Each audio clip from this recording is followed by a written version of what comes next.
Moikka. Uusi vuosi. 2024 täällä se on. Yksi vuosi, joka on taas elossa. Olet varmaan aloittanut vuoden jo heti valhella. Uusi vuosi, uusi minä. Paskapuhetta. Vuoden isoin valhe varmasti. Mitä tulet ikinä sanomaan? Sanoit sen varmaan viime vuodellekin. Silti ei tehnyt mitään sen eteen. Asetit itsellesi hirveästi tavoituksia ja määränpäitä. Silti ei tehnyt, etkä varmaan totutaan yksikään niistä. Voisi väittää. Mä taas kaikkea mitä suunnittelin, en ihan kaikkea, mutta suurin osa asioista, joka suunnittelin ja asetin määränpäiksi tai tavoitteeksi, suurin osa niistä toteutin. YouTuben tekemistä, eli YouTube-kanavan tekemistä, aloittamista ja pelaamista koneella, lopettaminen, kavereiden kanssa enemmän aikanviettoa ja pyrkiä sosiaalisoida vähän enemmän, kun mä oon vaan semmonen en ole hirveästi semmonen henkilö, joka on elää susilaumassa, vaan elämään lone wolf. Niin, on pyrkinyt olla enemmän ihmisten kanssa ja tekemään enemmän asioita, viettää enemmän aikaa kavereiden kanssa ja suunnitella asioita. Ja käydä enemmän mutsilla, vanhimpien luona. Äikä on tossa huono siinä. Koitanut parantaa itseäni, olla parempi ihminen joka asteikossa. Uusi vuosi. Mitäs sä oot tälle vuodelle mukaan suunnittelun? Aloitit salin käynti, perus tammikuun meininki. Mä kävin salilla. Hyi mikä tilanne. Täynnä ihmisiä. Mä en tiedä mikä tää tammikuun kulttuuri on vai mikä tää alkuvuoden kulttuuri on. Että joka ikinen tunkeudun paris kuukaudeksi salille, sitten se on siinä ohi. Se on aika hauska. Mä en ymmärrä, miksei sulla voi olla itsekkuudesta kerran, kun sä oot päättänyt aloittaa sen salin käyntiin. Miksi et sä käy sitä jatkuvasti? Totta kai, ihan varmasti, jos sä oot aloittelija, et halua käydä joka päivä. Et sä varmaan jaksa joka päivä käydä, kun sä oot vasta aloittanut. Ymmärrän. Mutta jos sä oot päättänyt aloittaa ja oot ollut tosissaan asian suhteen, miksi et sä kävisi siellä 2 kertaa viikossa? Aloitat silleen pikkuhiljaa, rauhallisesti. Ei ole mitään kiirettä. 2 kertaa viikossa. Sitten lisäät 3 kertaa viikossa ja 4 kertaa viikossa. Mä suosittelin joka ikinen ihminen käymään vähintään 3 kertaa viikossa salilla.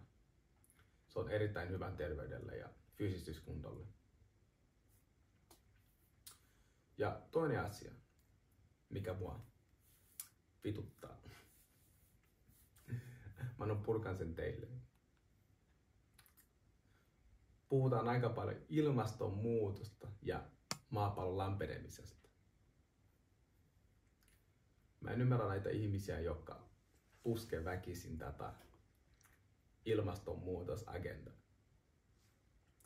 Oletteko te nähnyt, minkälainen saatua ulkona on? Hyi.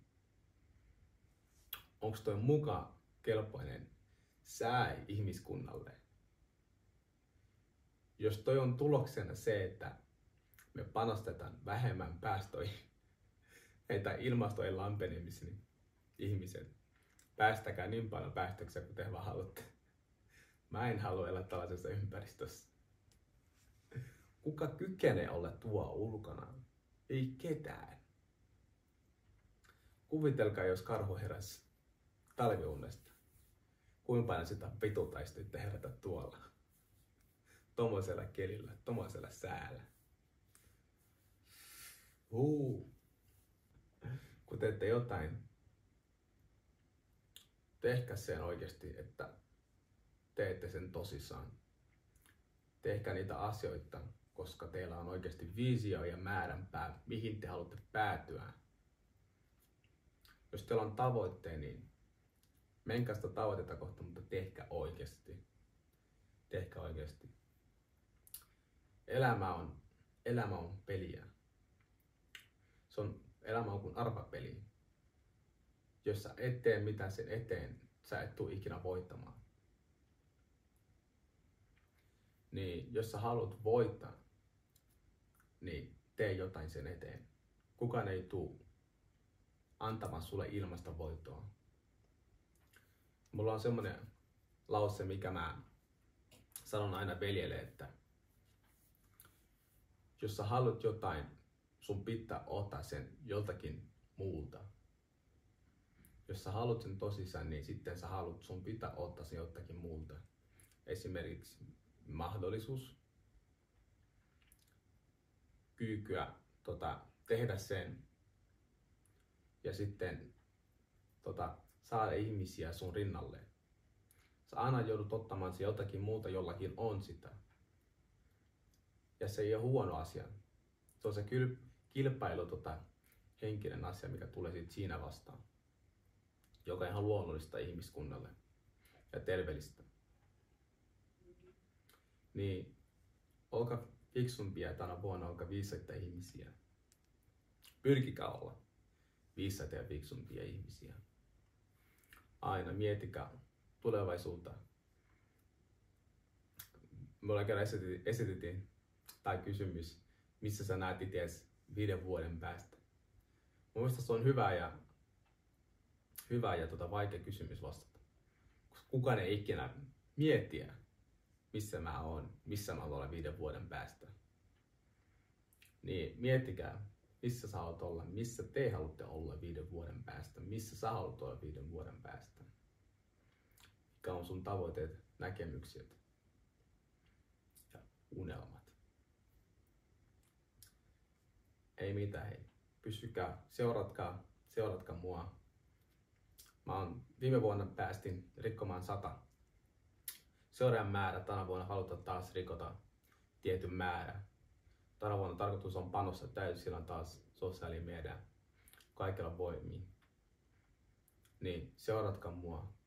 Jakakaa kanavaa, tykkääkää videosta, kommentoikaa, olkaa rohkeita. Moni teistä on rohkeita. Väittätte olevan rohkeita, mutta ette esittää minkälaista rohkeutta. Tykkäätkää, kommentoi suoraan, mitä mieltä sä oot ajastaan. Jos et tykkää, niin paina myös peukku alaspäin. Ei tarvitse aina olla ylöspäin. Olkaa rehellisiä.